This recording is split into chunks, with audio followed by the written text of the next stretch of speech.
Look at this dining room. Dark floral wallpaper peeling off the walls. Brown shag carpet from the 80s hiding what's underneath. A formal space closed off from everything else, frozen in time. Now look at this. Gleaming original oak floors from 1920 restored to perfection. Walls in soft sage green. An open view straight into a modern kitchen with white cabinetry and a center island. Same house. 7 months apart. This is a story about a 1920 Craftsman home in East Sacramento that almost nobody wanted. A house trapped in time, passed down through 3 generations, untouched for decades. A house that scared away every buyer who walked through because they couldn't see past the pink hexagonal bathroom tiles and the yellow linoleum kitchen floor. But we saw something different. We saw 100-year-old oak floors hiding under cheap carpet. We saw Craftsman beams and moldings buried under layers of paint. We saw architectural character that you simply cannot build anymore. And we saw an opportunity to make $285,000 in profit by applying 2 specific strategies from the 2026 Renovation ROI report. Stay with me for the next 80 minutes. I'm going to show you every detail of this transformation, how we found the deal, how we planned the renovation to respect the home's history while making it work for modern buyers, how we executed 7 months of work preserving elements from 1920 while adding the functionality people demand in 2026, and most importantly, how we turned a $425,000 purchase into a $795,000 sale. This isn't about getting lucky. This is about strategy. Let's get started. Before we walk through that house, you need to understand East Sacramento, because location is everything in real estate, and East Sacramento isn't just any location. It's one of the most prestigious, most stable, and most consistently appreciating neighborhoods in all of California. East Sacramento was developed between 1905 and 1930 as Sacramento's first true suburban neighborhood. Before that, Sacramento was primarily clustered around the state capital and the riverfront, but as the city grew and automobiles became common, developers began building residential neighborhoods further east, creating tree-lined streets with architectural homes designed in the styles of that era. Craftsman, Tudor Revival, Spanish Colonial Revival, Mediterranean. These weren't tract homes. These were architect-designed residences built for Sacramento's growing professional class. Doctors, lawyers, state government officials, UC Davis professors. The neighborhood was designed with intention. Wide streets, sidewalks on both sides, trees planted every 30 feet that would grow into the massive canopies you see today. Large lots, typically 5,000 to 8,000 square feet. And at the heart of it all, McKinley Park. Let me tell you about McKinley Park because it's not just a park. It's the soul of this neighborhood. 31 acres designed by John McLaren, the same landscape architect who designed San Francisco's Golden Gate Park. The park opened in 1908 and has been the gathering place for East Sacramento ever since. At the center is the McKinley Rose Garden, over 1,200 varieties of roses. From late spring through fall, the garden explodes with color and fragrance. People get married there. Families take photos there. It's one of Sacramento's hidden treasures. Surrounding the roses is Lake Kiesel, a small man-made lake where ducks paddle and kids feed breadcrumbs. A 1-mile jogging and walking trail loops around the entire park. There are tennis courts, basketball courts, a playground that was redesigned just 3 years ago. The historic Clooney Pool, built in the 30s, opens every summer. The Shepherd Garden and Arts Center sits on the park's north side, offering pottery classes, photography workshops, metalwork courses, painting classes. The Clooney Community Center hosts events and gatherings. McKinley Library, now one of Sacramento's most beautiful branch libraries, is right there on the corner. Everything a community needs, all within a 10-minute walk from any house in the neighborhood. Now let's talk about the lifestyle. East Sacramento is walkable in a way most California suburbs aren't. You can walk to coffee, walk to dinner, walk to the farmer's market on Sunday mornings. Sutterville Row runs through the neighborhood, and it's lined with local businesses. Temple Coffee Roasters, one of Sacramento's best coffee shops. The Porch, a farm-to-table restaurant that always has a wait on weekends. Masulo Pizza with its wood-fired Neapolitan pies. Or Pangea Beer Cafe with its massive beer selection. Tank House BBQ, Cafe Bernardo. These aren't chains. These are local spots where you run into your neighbors. Folsom Boulevard borders the neighborhood to the south, and it's got everything from grocery stores to hardware stores to more restaurants. The East Sacramento Farmers Market happens every Sunday morning year-round at Fremont Park. People bring their dogs, kids ride bikes. It's a scene. The schools are excellent. Crocker Riverside Elementary, Kit Carson Middle School, C.K. McClatchy High School, all highly rated. Families move to East Sacramento specifically for the schools and stay for decades. The demographics have evolved, but the neighborhood character hasn't. Today it's a mix of families who've been here for generations, young professionals working downtown or at UC Davis Medical Center, state government employees, professors, artists, and creatives. The median age is mid-30s. Household income is well above Sacramento's average. These are educated, stable residents who take pride in their homes and their community. And here's what matters for real estate investors. East Sacramento has preservation standards. Many homes are on the historic registry. The neighborhood association is active and protective of architectural character. You can't tear down a Craftsman bungalow and build a modern glass box. You can't paint your Victorian purple. There are guidelines. And while that might sound restrictive, it's actually what protects property values. It ensures that the neighborhood character that makes East Sacramento special will be preserved for the next 100 years. Now let's talk numbers. According to Redfin data from December 2025, the median sale price in East Sacramento is $785,000. Homes are staying on the market an average of 17 days. That's fast. For comparison, to the broader Sacramento market averages 42 days. The price per square foot in East Sacramento is $539 compared to $320 to $350 for Sacramento overall. For Craftsman homes specifically, which are highly sought after, prices range from $650,000 for smaller homes needing work to over $950,000 for fully renovated larger properties. The sweet spot, the homes that sell fastest and generate the most buyer interest, are in the $700,000 to $850,000 range.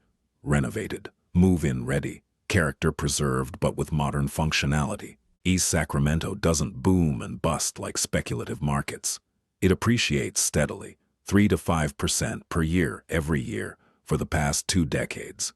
It survived the 2008 financial crisis better than almost any neighborhood in California. Why? Because it's a location people choose to live in for quality of life, not speculation. It's 10 minutes from downtown Sacramento, 10 minutes from the state capitol, which employs thousands of stable government workers.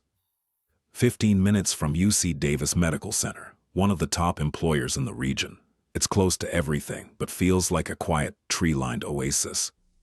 This is not an emerging neighborhood where you're gambling on future appreciation. This is an established, proven, stable market where you buy well, renovate smart, and sell to buyers who will pay a premium for character, location, and community. That's the East Sacramento story. And that's why we bought here. Let me tell you how we found this house. Because finding the deal is often the hardest part of flipping. In competitive markets like East Sacramento, where inventory is low and demand is high, great properties get snapped up fast. You need to know what you're looking for, and you need to move quickly when you find it. We work with several real estate agents who specialize in estate sales and inherited properties. These are situations where the owners didn't choose to sell. Life circumstances forced their hand, and that's often where you find motivated sellers willing to negotiate on price if you can close quickly and make the process easy. This property came to us through an agent who specializes in probate and trust sales. The original owners had purchased the house in 1953. They raised their 4 kids there. The husband passed away in 2010. The wife continued living in the house until her death in late 2025. She was 96 years old. The house passed to the 3 surviving children. One lived in Oregon, one in Nevada, one in Texas. None of them lived in Sacramento. None of them wanted to move back. None of them wanted to take on the project of updating a 100-year-old house that hadn't been renovated since the 80s. They had full-time jobs and lives in other states. They just wanted to settle the estate, split the money, and move on. The house was listed in early December 2025 at $445,000. The photos in the listing were honest, maybe too honest. They showed every flaw: the peeling wallpaper, the dark, outdated kitchen, the old carpet, the original bathroom fixtures in pink and mint green. To most buyers scrolling through Zillow, this looked like an overwhelming project. Too much work, too much uncertainty. They moved on to cleaner, more updated options. But we saw the listing and immediately recognized the potential. First, the location. 3 blocks from McKinley Park, on a quiet, tree-lined street. Second, the size. 1,800 square feet on a 6,000 square foot lot. That's larger than typical bungalows, and the lot size meant outdoor space and curb appeal potential. Third, the architecture. And the listing described it as a Craftsman built in 1920. That meant potential for original hardwood floors, exposed beams, built-in cabinetry, quality craftsmanship you can't replicate today. We drove by the next day. The exterior needed work, but the bones looked solid. Good roof line. The porch was still standing. The mature trees in the front yard were beautiful. This wasn't a teardown. This was a restoration opportunity. We called the listing agent and scheduled a showing for the following morning. The agent told us it had been on the market for 38 days with only a handful of showings and no offers. Buyers were intimidated. They wanted turnkey. This was the opposite of turnkey. That was music to our ears. We walked through with our contractor. Room by room, we took notes. Yes, the cosmetics were rough, but the structure was solid. The foundation had no major cracks. The roof was old, but not collapsing. The electrical panel was outdated, but accessible. The plumbing was old, galvanized, but not leaking everywhere. Everything was fixable. And underneath, the ugly updates from various decades. We could see the original Craftsman character. Exposed ceiling beams in the living room, crown molding in every room. Yes, the built-in china cabinet in the dining room, original wood windows with leaded glass, a brick fireplace with hand-carved mantel. This was a treasure buried under decades of neglect. After the showing, we ran the numbers. Comparable renovated Craftsman homes in East Sacramento were selling between $650,000 and $850,000. The tighter end of that range was around $700,000 to $750,000 for homes similar in size to this one. If we could buy this house right and renovate it smart, there was easily $200,000 or more in potential profit. We made an offer the next day. $425,000. $20,000 below asking. All cash. 3-week close. No financing contingency. No appraisal contingency. Inspection for information only. We explained in our offer letter that we were experienced renovators. We understood the condition of the property, and we could make this easy for the family. Close fast, no drama. The listing agent presented our offer to the 3 siblings. They had another offer at $435,000, but it was conventional financing with a 45-day close and standard contingencies. Our offer was cleaner, faster, more certain. They accepted. 3 weeks later, we closed. Total purchase price, $425,000. We now owned an 1,800 square foot Craftsman time capsule, 3 blocks from McKinley Park in one of Sacramento's best neighborhoods, and the transformation work was about to begin. Let's walk through what we bought. Every room, every problem, every hidden gem, because understanding the before is essential to appreciating the transformation. From the street, you saw a classic Craftsman bungalow. Low-pitched gable roof with wide overhanging eaves. Exposed rafter tails. Decorative brackets under the eaves. A front porch with square tapered columns, a signature Craftsman detail. The bones were good, but the paint was faded and peeling. The original color had been a dark green that was now chalky and tired. The front yard was overgrown. Shrubs had grown into wild, unmanageable shapes. Weeds filled the flower beds. The concrete walkway from the sidewalk to the porch was cracked and uneven. The mailbox was a rusty metal box from the 60s, but underneath the neglect you could see quality. In the porch floor was solid wood, not plywood. The columns were original. The front door was a heavy solid core wood door with original hardware, although the hardware was tarnished and the door finish was weathered. The windows were original wood double hungs with leaded glass in geometric patterns typical of Craftsman homes. Beautiful windows, but the frames were swollen from years of moisture and many wouldn't open. We walked up the steps to the porch. The wood creaked but held firm. We unlocked the door and stepped inside. The entry foyer was small. Directly ahead, a narrow hallway led to the bedrooms. To the left, an arched opening led into the living room. To the right, another arched opening into the dining room. The floor in the foyer was covered in brown carpet, but you could see the edges where the carpet met the walls. Underneath was hardwood. Original oak. The living room was roughly 15 by 18 feet. The ceiling was the first thing you noticed, exposed beams running perpendicular to the room. Dark, stained wood against white plaster, classic Craftsman. But the plaster ceiling between the beams was cracked and stained in places. The walls had floral wallpaper that was peeling at the seams. Probably from the 70s based on the pattern.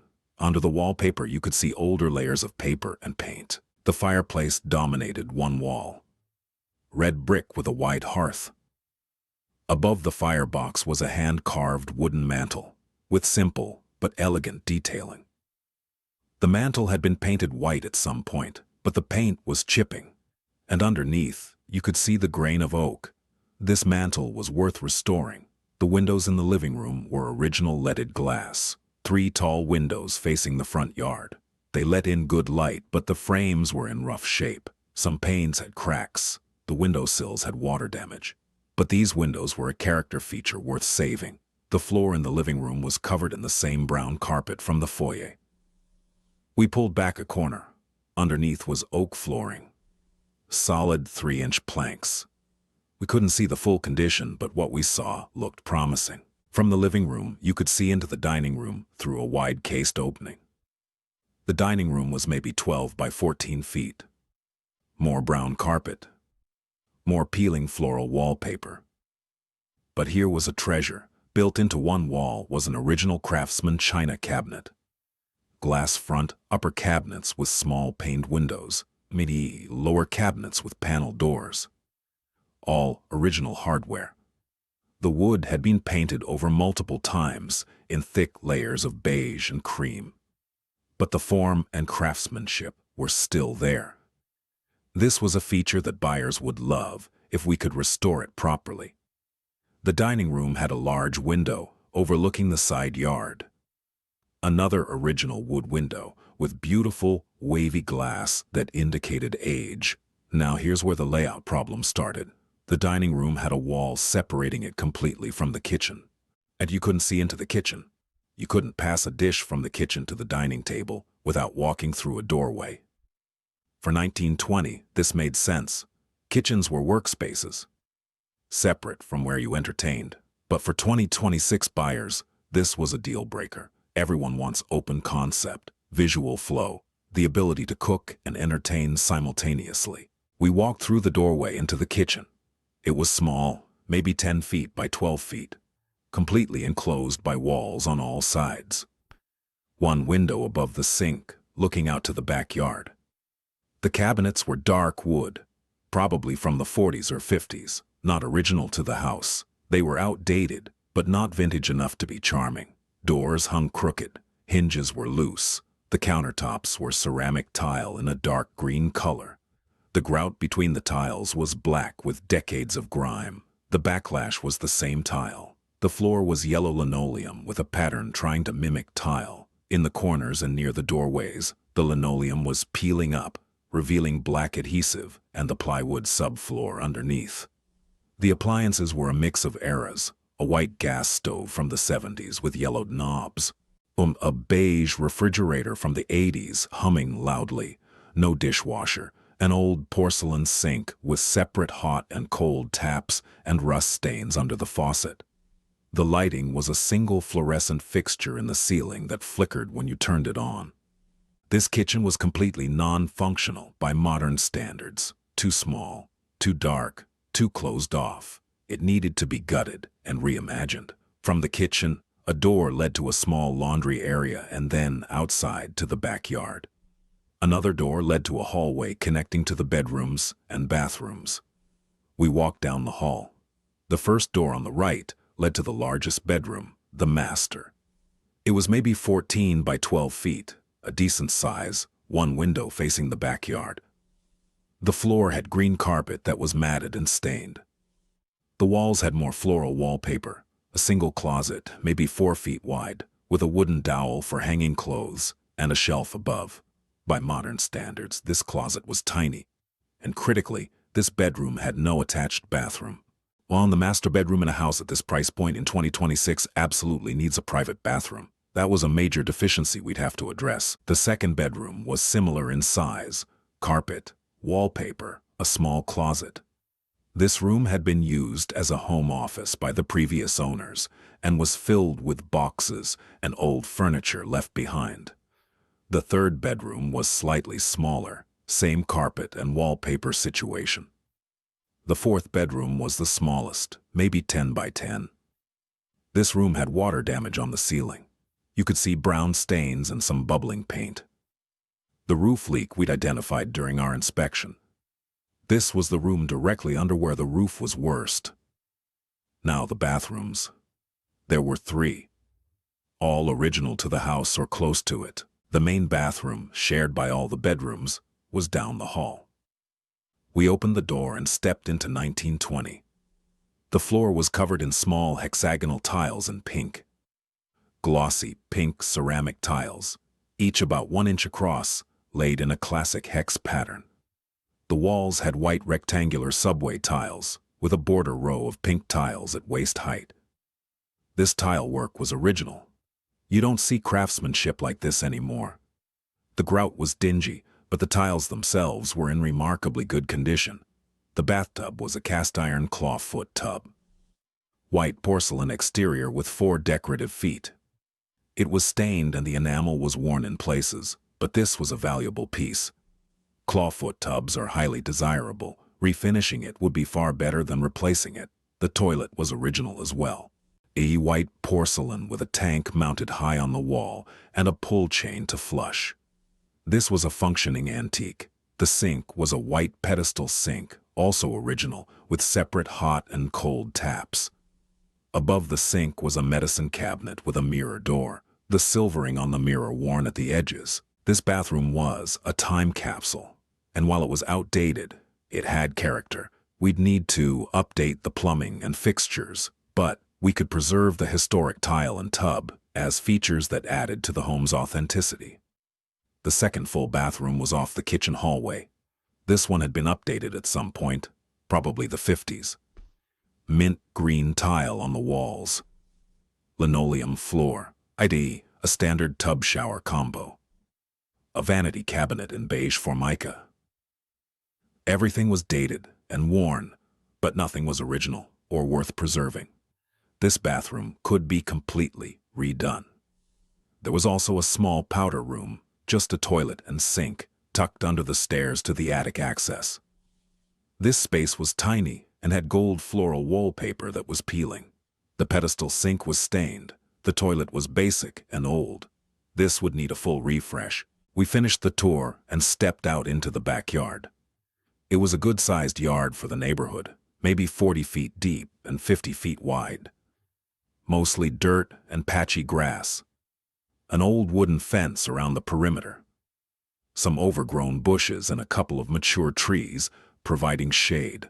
The back patio was cracked concrete, but there was potential here for outdoor living space. California buyers value outdoor areas, and this had good bones. After completing the walkthrough, We reconvened with our contractor and created a detailed list of every issue. Roof, 40 years old, multiple layers of shingles, active leaks, nearing end of life, needed replacement. Electrical, 60 amp service panel, cloth-covered wiring from 1920, insufficient for modern loads, not up to code, needed complete upgrade. In plumbing, galvanized pipes throughout, corroded and low water pressure, needed replacement with PEX or copper. HVAC, old gas furnace from the 70s, no central air conditioning, inefficient, needed new system. Insulation, virtually none in walls or attic, needed insulation for energy efficiency. But there were also treasures, original oak floors under the carpet, exposed ceiling beams, crown molding and Craftsman trim details throughout. Built-in china cabinet, brick fireplace with carved mantel, original leaded glass windows, claw-foot tub, historic tile work. Our strategy became clear. Preserve and restore the valuable historic elements that gave this house its character and appeal. Modernize everything else to meet the needs and expectations of 2026 buyers. Create a primary suite by converting the smallest bedroom and adjacent closet space into a master bathroom. Open the kitchen to the dining room for modern flow. Update systems to current code. Refinish the original floors. Make this house both authentic and functional. We had a plan. Now it was time to build the budget and execute. After finalizing our renovation plan, we sat down with our contractor and created a detailed budget. Every line item, every material choice, every labor cost. We knew from experience that sticking to a budget is what separates profitable flips from money pits. Here's exactly how we allocated $115,000. Kitchen renovation, $35,000. This was our single largest investment, and for good reason. Kitchens sell houses. Buyers walk into a home, and the kitchen is often where they make their emotional decision. Our kitchen needed to be completely transformed, but in a way that respected the craftsman character of the house. We started with demolition, removing the old cabinets, countertops, and backsplash, tearing up the yellow linoleum floor. Opening up part of the wall between the kitchen and dining room to create visual connection while maintaining structural integrity. Our engineer confirmed the wall wasn't load-bearing in the section we wanted to open, which saved us thousands. Demolition and prep cost $3,500. New cabinets were the biggest kitchen expense at $9,000. We went with semi-custom maple cabinets in a shaker style with a white painted finish. Shaker cabinets have clean, simple lines that work beautifully in Craftsman homes. They're not ornate, but they're not flat and modern either. They bridge traditional and contemporary. We specified cabinets that extended to the ceiling for maximum storage, which also makes the space feel taller. The hardware was aged bronze, which tied into the historic character of the house. The layout included a center island, which required custom sizing to fit the space properly. The island would have seating for 3 on one side and provide additional prep space and storage. Islands are incredibly popular with buyers, and this would become the focal point of the kitchen. Countertops were quartz in a white tone with subtle gray veining. Quartz is durable, low maintenance, and has a clean, contemporary look that appeals to a wide range of buyers. We went with a simple, square edge profile. The countertops for both the perimeter cabinets and the island cost $7,500, including fabrication and installation. The backsplash was classic white subway tile, laid in a traditional brick pattern with light gray grout. Subway tile is timeless. It's been popular for over 100 years, and it's not going anywhere. The white tile brightened the space, and the gray grout added subtle definition. This cost $1,200 for materials and installation. We installed mid-range stainless steel appliances, a gas range with 5 burners, a built-in microwave, a quiet dishwasher, a refrigerator that was panel-ready so it could be integrated with the cabinetry. Total for appliances was $6,500. The sink was a white farmhouse-style apron-front sink. Farmhouse sinks have become standard in higher-end kitchens, and they work perfectly with Craftsman aesthetics. and the faucet was a pull-down style in aged bronze to match the cabinet hardware. Sink and faucet together cost $2,500. Lighting was critical. We removed the old fluorescent box and installed recessed LED cans throughout the ceiling for general illumination. Over the island, we hung 3 glass pendant lights with Edison-style LED bulbs. The pendants had a simple industrial look that complemented the Craftsman style without being too literal. Lighting cost $3,000, including electrical work. We also enlarged the window over the sink to bring in more natural light. The old window was small, and the view was blocked by overgrown bushes. We installed a larger double-hung window and cleared the exterior landscaping. The window brought in so much light that it completely changed the feel of the space. The final kitchen costs included plumbing for the island sink and dishwasher, electrical for the appliances and lighting, and labor for installation and finishing work. All in, $35,000 for a complete kitchen transformation. Primary suite creation, $28,000. This was the second major investment. We were converting the smallest bedroom and carving out space from an adjacent oversized hallway closet to create a private primary bathroom attached to the master bedroom. We were also building a walk-in closet. The structural work cost $5,000. This included framing new walls to define the bathroom space, creating a doorway from the master bedroom into the new bath, framing the walk-in closet, and running all the plumbing lines and electrical circuits to the new bathroom location. We had to coordinate with our plumber and electrician carefully because we were adding a completely new bathroom where none existed before. The primary bathroom itself cost $18,000. We created a space that was roughly 8 by 7 feet, compact but well-planned. The shower was a walk-in design with white subway tile walls in a vertical stacked pattern to create visual height.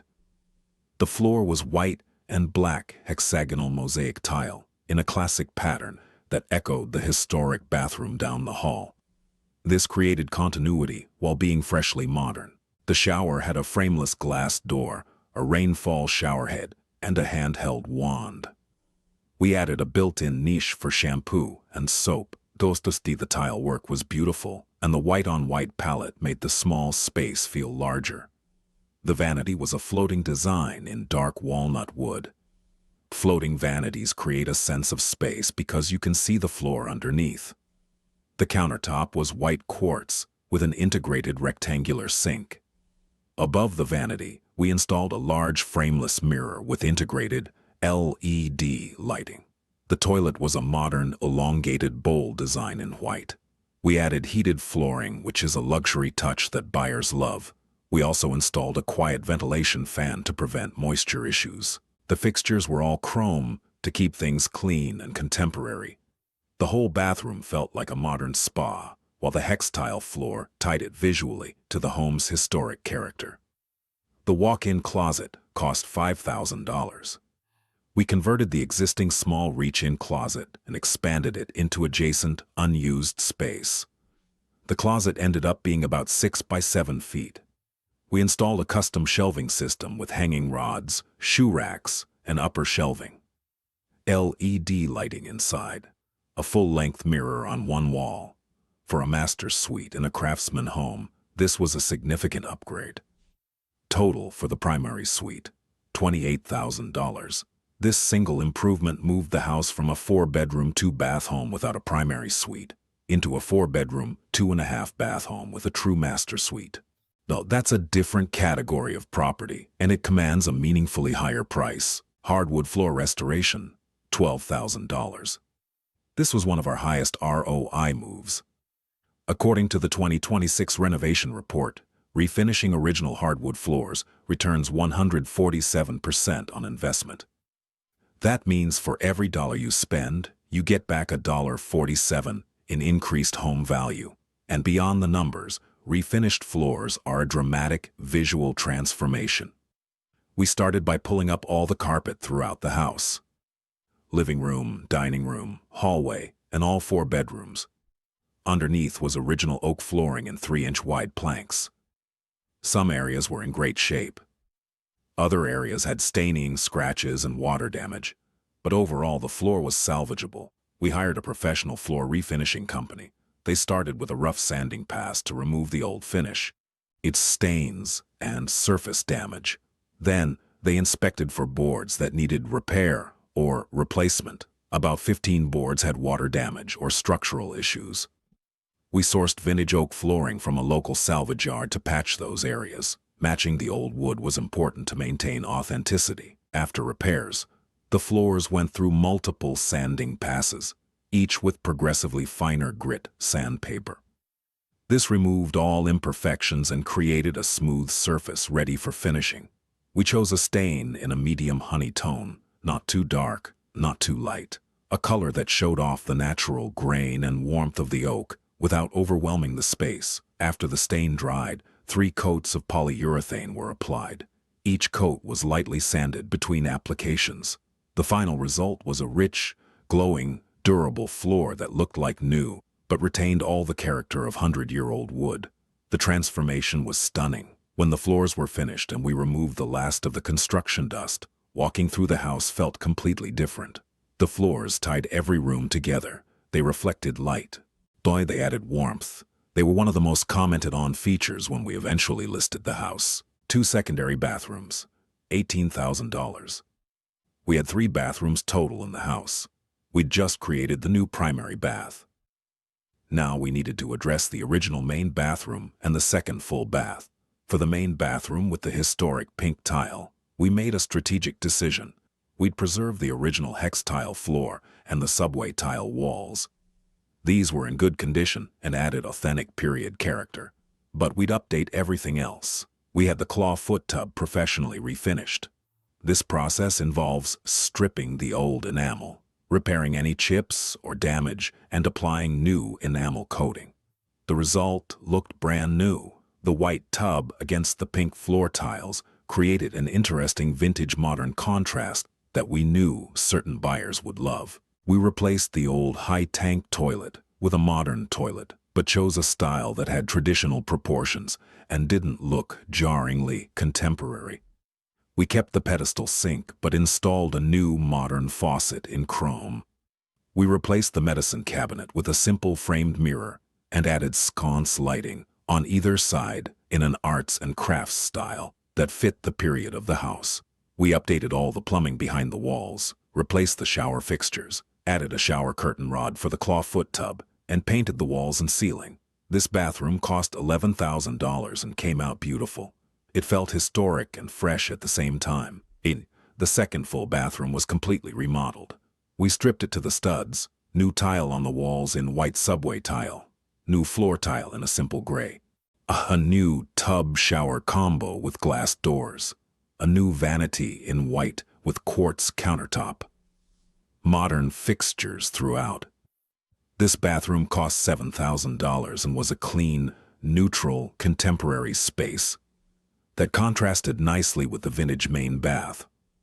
Roof replacement, $15,000. The old roof was 40 years old, with multiple layers and active leaks. This wasn't optional. We stripped everything down to the decking, inspected for rot, replaced a few damaged sections of plywood, and installed new architectural composition, shingles in charcoal gray. We chose a quality shingle with a 30-year warranty. We also repaired sections of the soffit and fascia where water damage had occurred. The gutters were original copper and in good shape, so we cleaned and resealed them. A new roof gave us peace of mind, and it's something buyers care about deeply. Electrical and plumbing upgrades, $12,000. The electrical panel was upgraded from 60 amps to 200 amps to handle modern loads. We ran new circuits to the kitchen for appliances, new circuits to the bathrooms, new circuits for the HVAC system. Throughout the house, we replaced old cloth-covered wiring with modern Romex where accessible.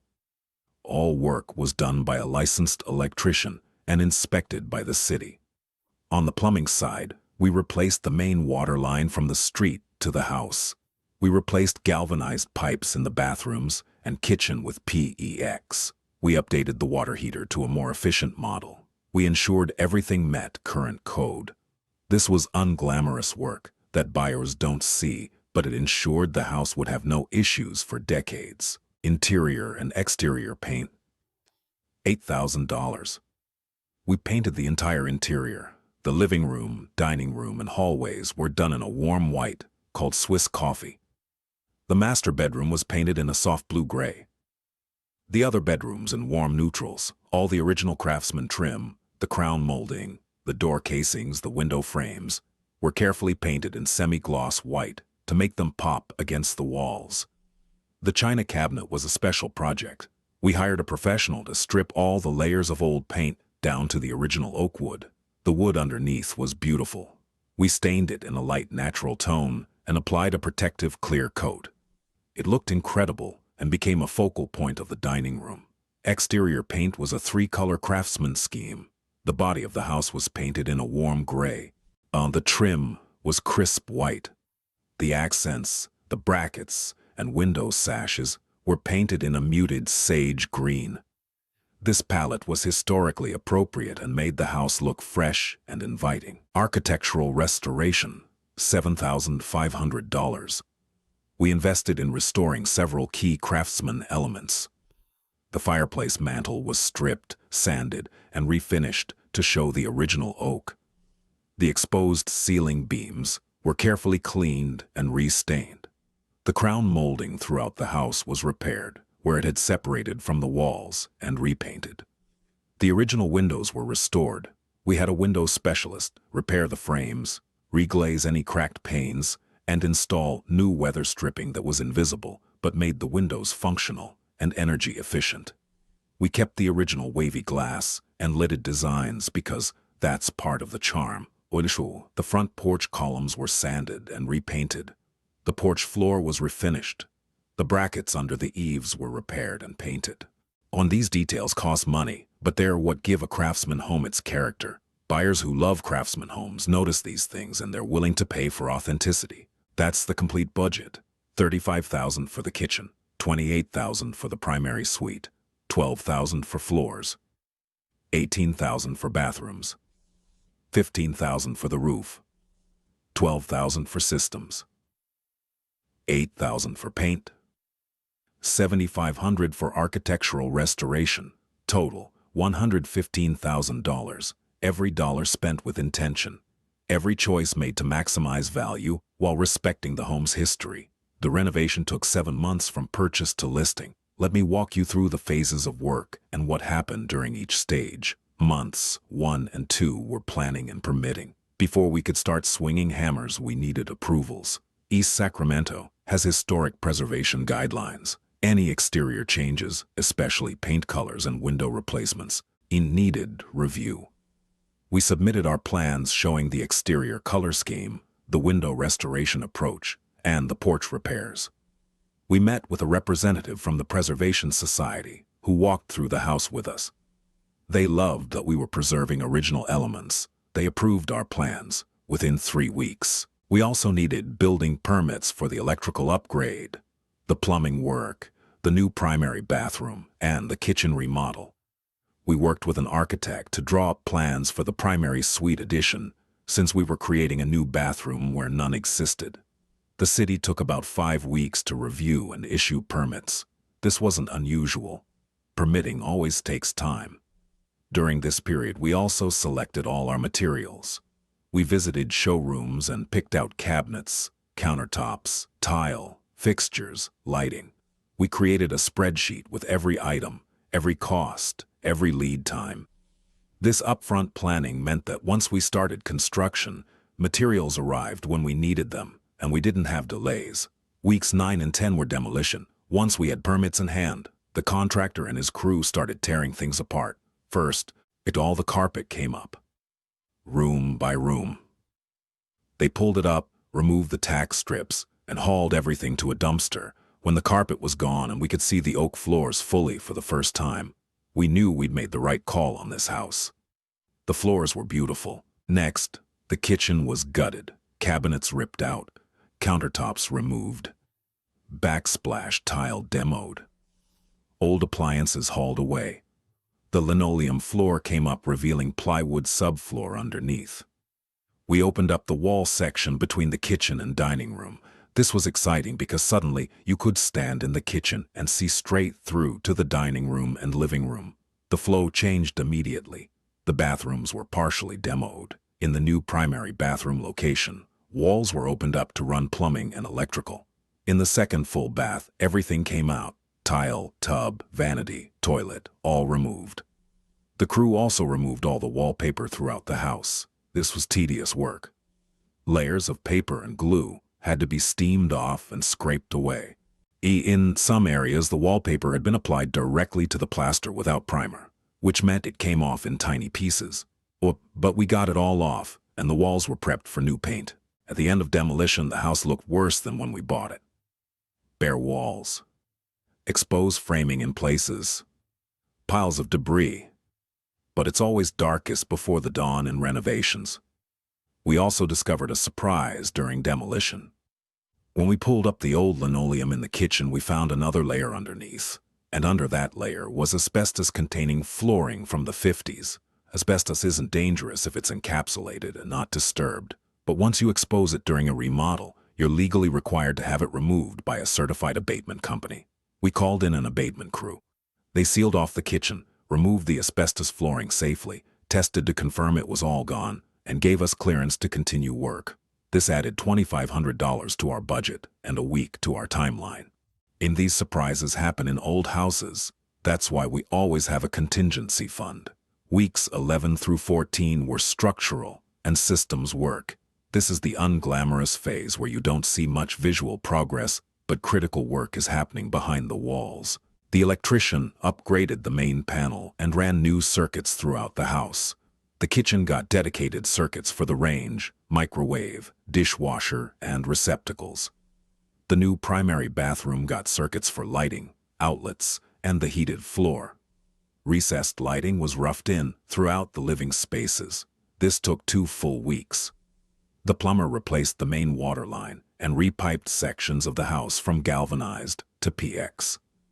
The new primary bathroom was plumbed with all new supply and drain lines. The kitchen was replumbed for the sink, dishwasher, and ice maker line for the fridge.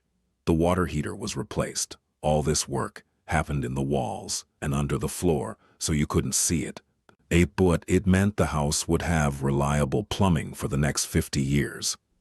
The HVAC contractor installed a new high-efficiency furnace and added central air conditioning. Sacramento's summers are hot, and central AC is now expected by buyers. Ductwork was run to every room, including the new primary bathroom. The old furnace was hauled away. Framing work happened during this phase.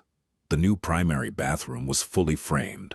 New walls, new doorway connecting to the master bedroom. The walk-in closet was framed. The opening between the kitchen and dining room was framed and finished with drywall to create a clean edge. Inspections happened throughout this phase. The electrical rough-in was inspected and approved. The plumbing rough-in was inspected and approved. The framing was inspected and approved. Every inspection passed on the first try because we used experienced, licensed contractors who knew the code. Weeks 15 and 16 were floor refinishing. The floors were professionally sanded, stained, and sealed. This process required the house to be empty. No one could walk on the floors while they were drying. We coordinated the floor work to happen after the rough-in inspections, but before the finish work began. The floors came out stunning. The medium honey stain highlighted the oak grain and made the whole house glow. Weeks 17 through 20 were installations. This is when you start to see the house come together. Kitchen cabinets were installed first. Watching the cabinets go in was exciting because the kitchen suddenly had shape and form. The white shaker cabinets with the bronze hardware looked clean and elegant. The island was built and secured to the floor. Then the countertops were templated, fabricated, and installed. The white quartz looked beautiful against the white cabinets. The backsplash tile went up next. White subway tile in a classic pattern. Simple and timeless. The tile crew was meticulous. Every line was straight. Every corner was perfect. Appliances were delivered and installed. The gas range, the panel-ready refrigerator that integrated with the cabinetry, The microwave and dishwasher, the farmhouse sink was set into the counter, and the faucet was installed. Suddenly, the kitchen looked like an actual kitchen. The pendant lights were hung over the island. 3 glass globes with Edison bulbs. When we turned them on for the first time, the kitchen glowed. In the new primary bathroom, tile work was completed. The subway tile walls went up in a vertical pattern that made the space feel taller. The hexagonal floor tile was laid in a precise pattern. The glass shower door was installed. The floating vanity went in. The fixtures were installed. The heated floor was connected. The toilet was set. The mirror and lights were mounted. This bathroom transformation was dramatic. What had been a small bedroom was now a beautiful spa-like space. The main historic bathroom got its updates. The refinished clawfoot tub was reinstalled and looked brand new. The new toilet went in. The pedestal sink was fitted with a new modern faucet. The sconce lights were mounted. The tile floor and walls were thoroughly cleaned and regrouted. This bathroom was now a perfect blend of vintage charm and modern function. The second full bathroom was completely rebuilt. New tile, new tub and shower, new vanity, new fixtures. It came together quickly and looked fresh and clean. Weeks 21 through 24 were finishing work. Painting happened during this phase. Every room, every ceiling, every piece of trim. The painters were detail-oriented and professional. The warm white walls made every space feel bright and open. The gray-blue master bedroom was calming and sophisticated. The semi-gloss white trim popped against the walls and highlighted all the beautiful Craftsman details. The built-in china cabinet restoration was completed. The stripped and refinished oak wood glowed. It was clearly the original piece, and it looked like furniture, not just a cabinet. Buyers would walk into the dining room and immediately comment on it. The fireplace mantel restoration was completed.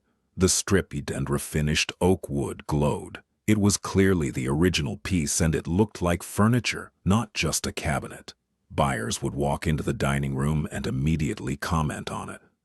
The fireplace mantel was refinished, and the brick was professionally cleaned. The mantel's carved details were now visible and beautiful. The whole fireplace became a focal point. The original windows were restored, new glazing, repaired frames, fresh paint on the exterior trim, weather stripping installed. The windows opened and closed smoothly for the first time in decades, and we kept all the original wavy glass and leaded designs. Light fixtures were installed throughout. Craftsman-style sconces in the hallways, ceiling lights in the bedrooms, recessed lighting in the kitchen and living spaces. Everything was on dimmers for ambiance. Exterior painting happened. The warm gray body color, the white trim, the sage green accents. When the scaffolding came down and we could see the full exterior, it looked like a different house. Fresh, inviting, classic. Weeks 25 through 27 were final details and landscaping. The front door was stripped, sanded, and refinished in a natural wood tone with a protective clear coat. New brass hardware was installed. House numbers in a Craftsman font were mounted next to the door. A new vintage-style mailbox was installed at the curb. Landscaping transformed the front yard. We removed the overgrown shrubs and replaced them with period-appropriate plants. Roses, lavender, sage. We created defined flower beds with fresh mulch. The lawn was reseeded and began to green up. The cracked concrete walkway was replaced with a new flagstone path that looked charming and Craftsman appropriate. The backyard got attention too. We reseeded the lawn. We built a small brick patio in a herringbone pattern near the back door. We repaired and stained the fence. We added some simple landscaping with drought-tolerant plants. String lights were hung over the patio. The backyard went from neglected dirt to a usable outdoor living space. Inside, the house was professionally cleaned. Every surface, every window, every floor When the cleaning crew finished, the house sparkled. We did a final walkthrough with the contractor. Every light worked, every faucet worked, every door and window opened smoothly. The HVAC system was running. The appliances were operational. Everything was perfect. The transformation was complete.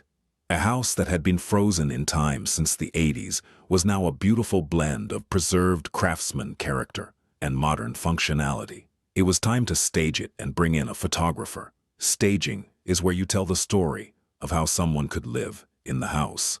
It's not about filling rooms with furniture. It's about creating an emotional connection. We hired a professional staging company that specialized in historic homes.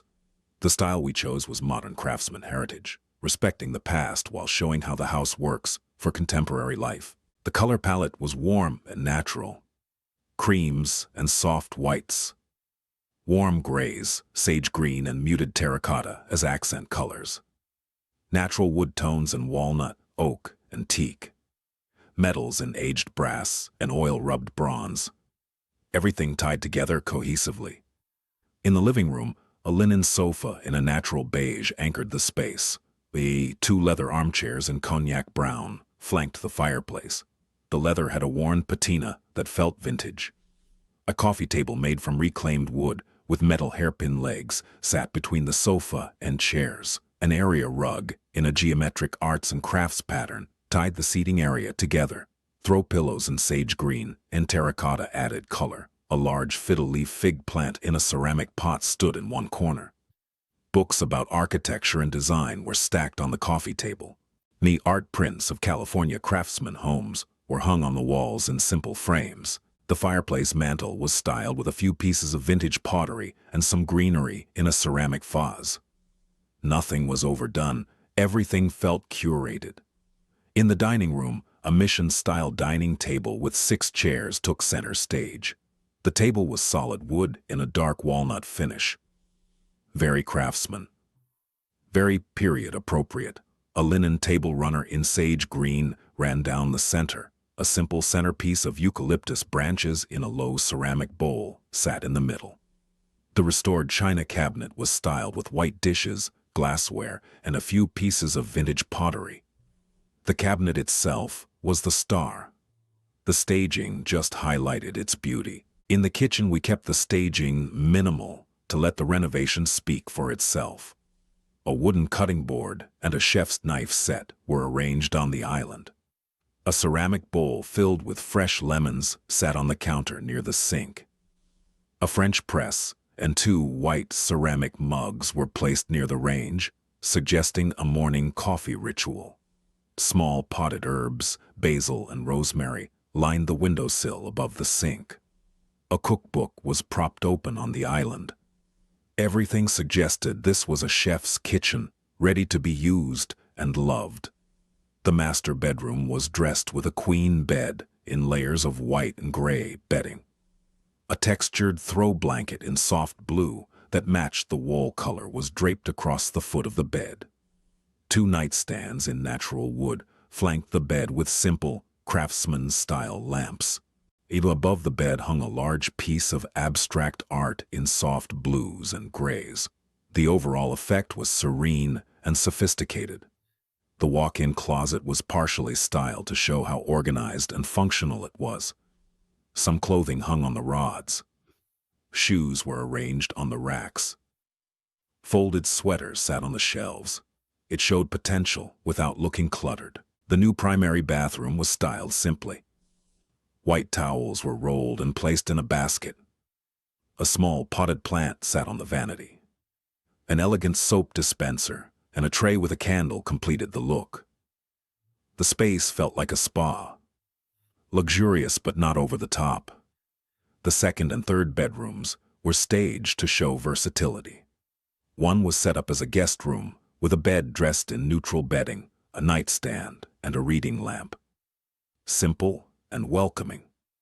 The other was staged as a home office with a wooden desk, a leather desk chair, a bookshelf filled with books, and a desk lamp. This showed buyers that the extra bedrooms could serve multiple functions. In the historic main bathroom with the pink hex tile floor, we leaned into the vintage charm.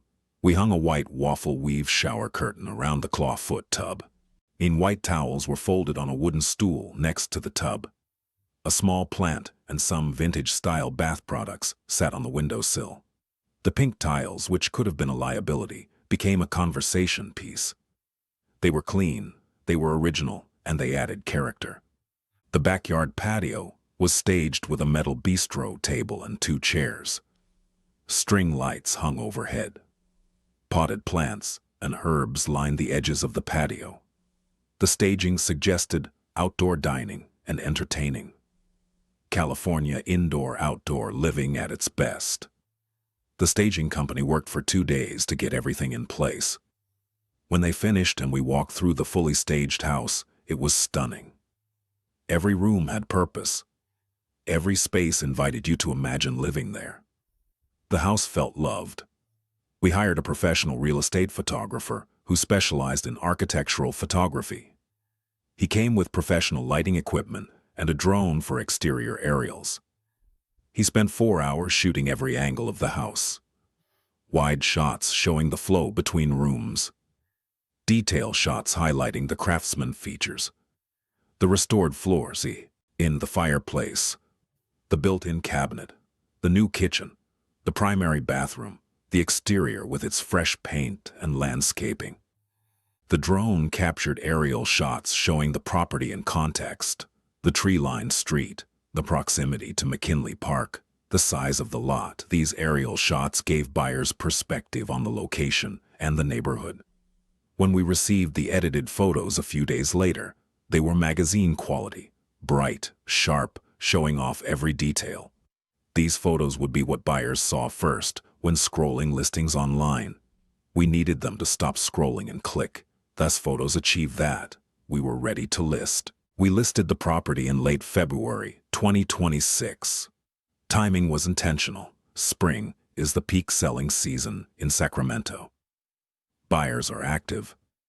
Inventory is still relatively low. The weather is good for open houses. Everything aligned. Our listing price was $795,000. This was a strategic number. Comparable renovated Craftsman homes in East Sacramento were selling between $760,000 and $820,000. We positioned ourselves in the middle to upper end of that range based on the quality of our renovation, the inclusion of a primary suite, and the preservation of historic character. The listing description emphasized the key selling points. 1920, Craftsman, original hardwood floors restored, exposed ceiling beams, built-in china cabinet.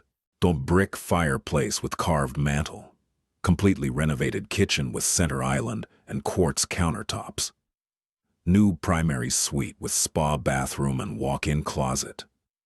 Updated systems. New roof, 3 blocks from McKinley Park. Move-in ready. The photos were uploaded to the MLS, and within hours the listing went live on Zillow, Redfin, Realtor.com, and every other real estate platform. We scheduled an open house for the first Saturday after listing, 4 days away. The response was immediate. The first day the listing was live, we received over 200 saves on Zillow. Our agents started getting calls and emails requesting showings. By the second day, we had 15 showing appointments scheduled. Buyers were interested. Saturday arrived and we opened the doors at 1 p.m. for the open house. By 1:15, there was a line of people waiting to get in. We had to manage traffic flow because too many people crowding the house at once makes it hard for anyone to appreciate the space. 92 groups came through that open house over 3 hours. Couples, families, a few single buyers. The comments were overwhelmingly positive. People loved the floors. They loved the kitchen. They loved that we'd preserved the historic details while making the house feel updated. The primary suite was a huge selling point. Multiple buyers commented that they'd looked at other Craftsman homes in the neighborhood, but most didn't have a master bath, and that was a deal breaker for them. The historic bathroom with the pink hex tile was interesting. Some buyers loved it. They thought it was charming and authentic. A few didn't love the pink, but appreciated that the tile was original and well-maintained. One buyer said she'd been looking for a house with original tile like this because you can't find craftsmanship like that anymore. It proved our decision to preserve rather than replace was the right call for the target buyer in this neighborhood. By Sunday evening, we had 5 offers. Let me break them down. Offer 1 was $760,000, conventional financing with 20% down. 30-day close. Standard contingencies. This buyer was pre-approved and serious, but the price was below where we wanted to be. Offer 2 was $770,000. FHA financing with 3.5% down. 45-day close. FHA appraisal contingency. This was a first-time buyer who loved the house, but FHA financing can be tricky, and the low down payment made the offer less strong. Offer 3 was $785,000. Conventional financing with 25% down. 30-day close. Inspection for information only. No repair requests. This was a strong offer from a relocated professional moving to Sacramento for a job at UC Davis Medical Center. Offer 4 was $790,000. All cash. 21-day close. No contingencies except a brief inspection for information. This was an investor who owned several rental properties in Sacramento and planned to live in this house himself. He recognized the value and the location. Offer 5 was $795,000, our full asking price. Conventional financing with 20% down. The buyers were a young family, both professionals working in state government downtown. They'd been looking in East Sacramento for 6 months, and this was the first house that checked all their boxes. Renovated, historic character, primary suite. Great location. They included a personal letter explaining why they loved the house and how they could see their kids growing up here, walking to McKinley Park. Their agent confirmed they were strongly pre-approved and motivated. We reviewed all 5 offers with our agent. Offer 4, the all-cash offer at $790, was the safest. No financing risk. Fast close. But offer 5 at full asking price from the young family was compelling. They were paying our price, their financing was solid, and there was something appealing about selling to a family who would love and care for the house the way we'd restored it. After some discussion, we accepted offer 5 at $795,000 with a request that they waive the appraisal contingency if the house appraised for at least $770. They agreed. We went into contract. The inspection happened a week later. The buyers hired a thorough inspector who spent 3 hours going through everything. His report came back with only minor notes, a few paint touch-ups, a loose handrail on the porch, normal small items, nothing significant. The buyers didn't request any repairs. The inspection contingency was removed. The appraisal was ordered. This was the only remaining hurdle. If the house didn't appraise at $795, the buyers would need to bring extra cash to cover the gap, or we'd need to renegotiate. The appraiser came out 10 days before closing. He spent 2 hours measuring, photographing, and taking notes. A week later, the appraisal report came back. Appraised value, $790,000, $5,000 below our sale price but well above the $770 threshold the buyers had agreed to. The appraisal cleared. The deal was moving forward. Let's talk about the comparable sales the appraiser used to justify the value. This is important because it shows how our house fit into the market. Comparable one was a Craftsman on 45th Street, sold in December 2025 for $760,000, 1,750 square feet, 3 bedrooms, 2 bathrooms. The house had been partially renovated. The kitchen was updated, but it wasn't open concept. The bathrooms were remodeled, but there was no primary suite. The floors were original, but they hadn't been professionally refinished.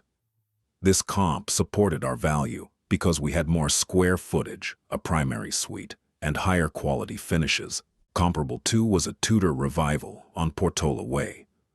Sold in January 2026 for $815,000. 1,900 square feet. 4 bedrooms, 3 full bathrooms. Completely renovated with high-end finishes. Chef-quality kitchen. Luxury master suite. This house was closer to McKinley Park, which added a premium. This comp showed that fully renovated historic homes in prime East Sac locations can push past $800,000.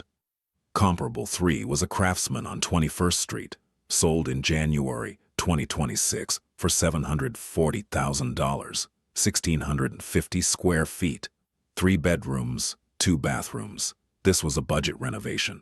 The kitchen was updated with basic finishes, no primary suite. The work was functional, but not high quality. In this comp showed that even lower-tier renovations in East Sac sell for healthy prices, but quality commands a premium. Comparable 4 was a bungalow on H Street, sold in February 2026 for $820,000, 2,000 square feet, 4 bedrooms, 3 bathrooms. This was a luxury renovation with an expanded footprint and a pool in the backyard. High-end everything. This comp showed the upper end of the market. Comparable 5 was a Craftsman on Donner Way, sold in February 2026 for $785,000, 1,800 square feet, 4 bedrooms, 2.5 bathrooms. This was the closest comp to our house. Similar size, similar preservation-focused renovation, primary suite added, original elements maintained. This house sold for $785,000 and was nearly identical to ours in approach and execution. The appraiser's conclusion was that our house at $795,000 was well supported by recent sales.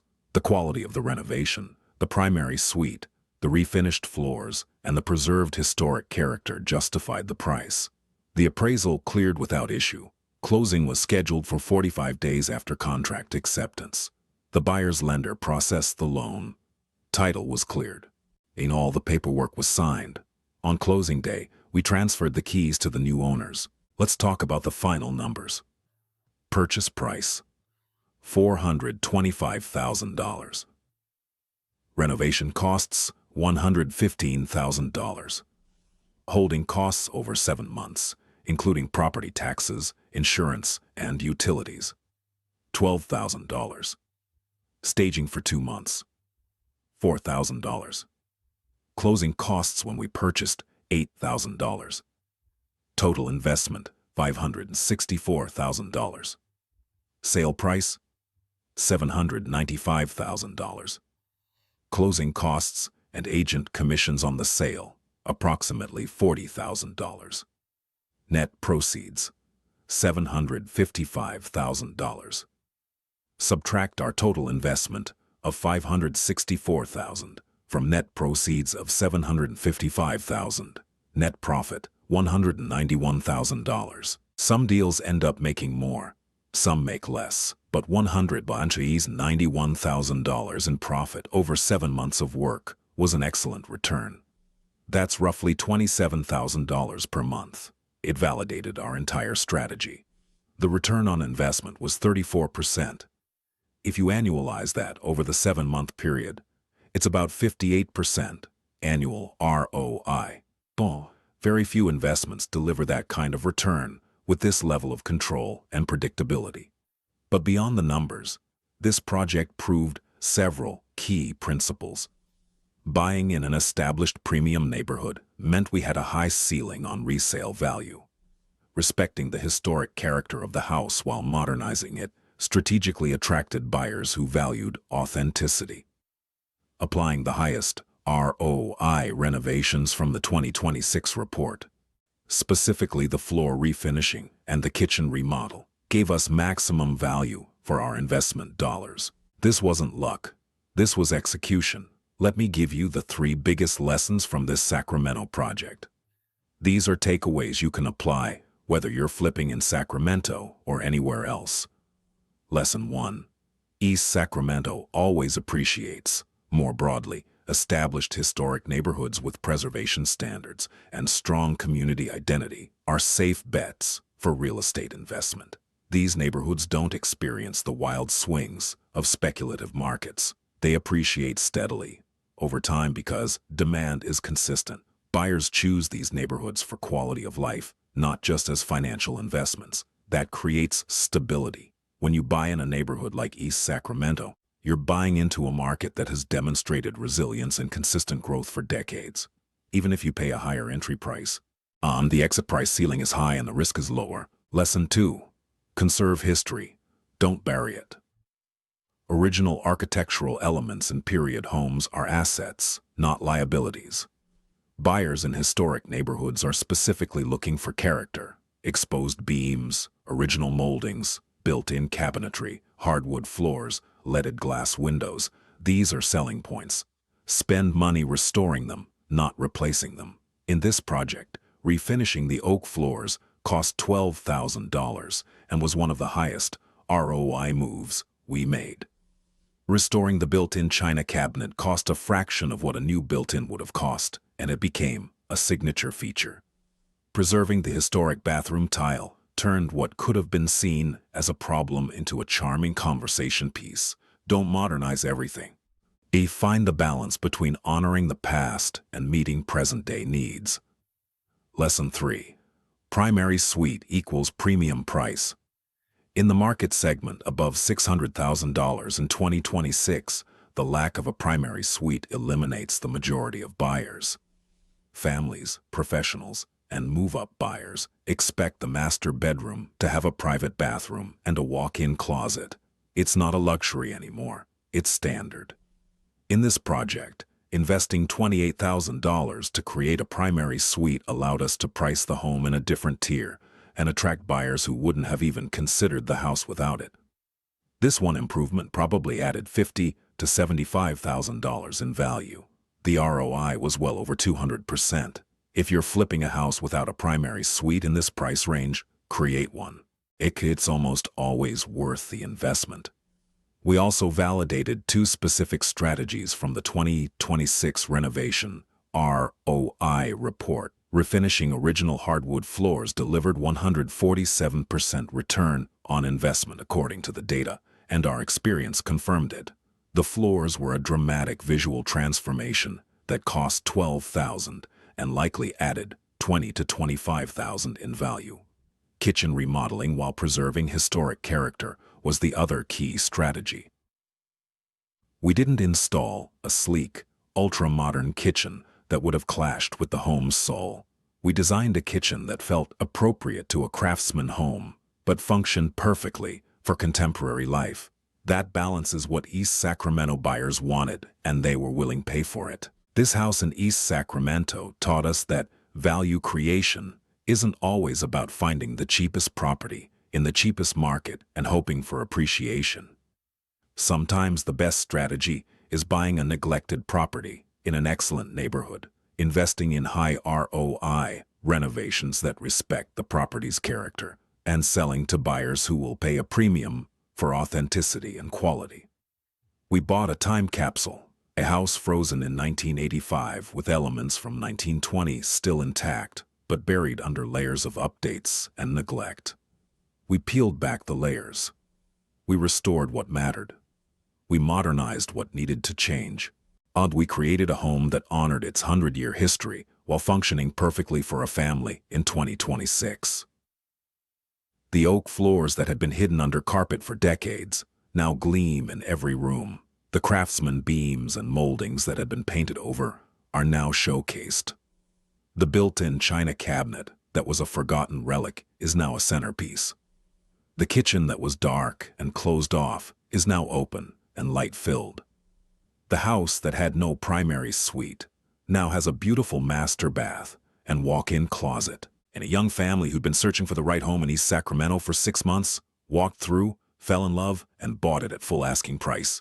They're raising their kids there now, walking to McKinley Park on weekends, having coffee in that kitchen every morning. Living in a piece of Sacramento history that we brought back to life. We made $191,000 in profit.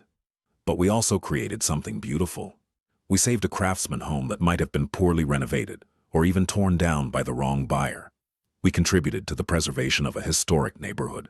And we proved that doing things the right way, with respect for history and attention to detail, is not just good ethics, it's good business. Craftsman homes are waiting in Sacramento, in Pasadena, in Portland, in Seattle, and in cities across America, where these homes were built 100 years ago and are now ready for thoughtful restoration.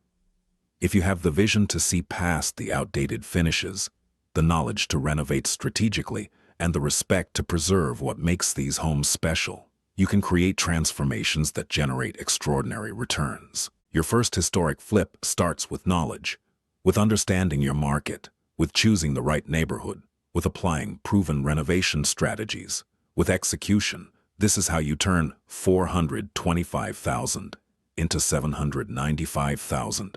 This is how you make 6 figures in 7 months. This is how you build wealth through real estate.